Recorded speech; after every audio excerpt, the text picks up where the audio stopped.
In this tutorial, I'm going to show you how to use a zigzag stitch and when to use them.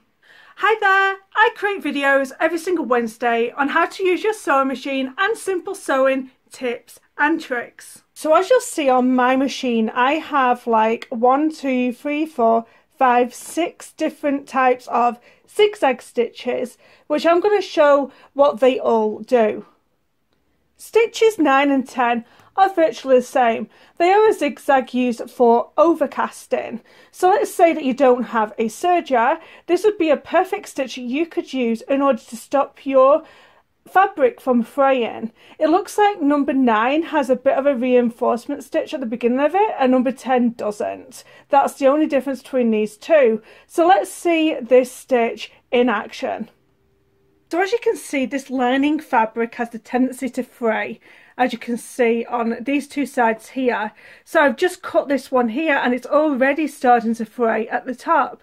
So I'm going to use the zigzag stitch in order to create a kind of like a surging effect over the edges of this fabric. So just lined it up and it's just going to catch the edges of my fabric in that zigzag.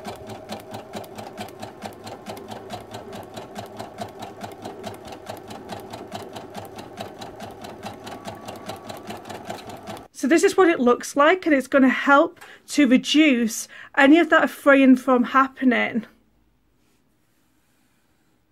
Another reason you would use a zigzag stitch is on stretchy material. Like this is super stretchy here, so you would use a zigzag stitch on it. So I'm going to show you this demonstration using either number 11 or 12. Now the difference between 11 and 12 is one is starting on the left side and the other starts on the right side. So watch how the needle jumps. So I'm going to select 11. Now that is from starting from the right side of the needle, and if I select stitch 12, it now scoots over and is starting from the left hand side of the needle. So your presets on your machine will always show you in bold. So I'm going to widen this zigzag because it's a little bit too narrow, like so, and let's see what this stitch looks like. And you just want to guide your fabric through. You don't want to be like holding onto it. Let the machine do its job.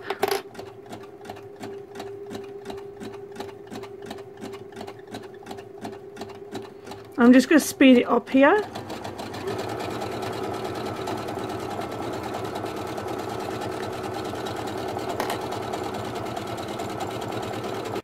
Now this is how the zigzag stitch looks. Sorry, I'm a little bit wonky because of the position of the camera when I'm doing these demonstrations, but yours is going to be so much straighter than this.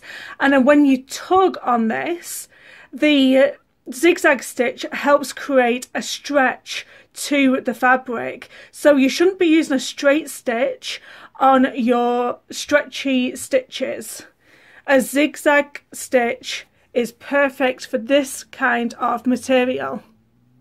So the next two stitches that I'm going to show you are number 13 and 14. So number 13 is a two-way elastic zigzag stitch, and number 14 is a three-way zigzag elastic stitch. So basically when you are putting on your elastic to a waistband or whatever you're attaching a piece of elastic to, this is perfect. You will see this in lingerie garments.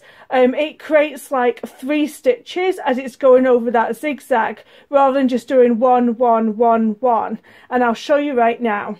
So this is my elastic and we're going to use that 3-way zigzag stitch in order to attach my elastic to this piece of cotton.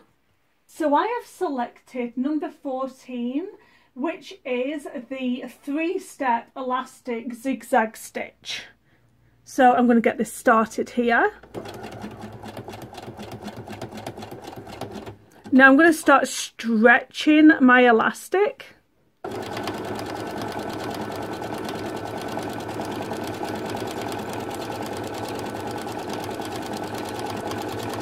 And as it's doing it, it's going over 3 times to secure that elastic into place. Oopsie. Let's grab that again and pull it. And it's going to be a lot more securer than using just a regular zigzag stitch.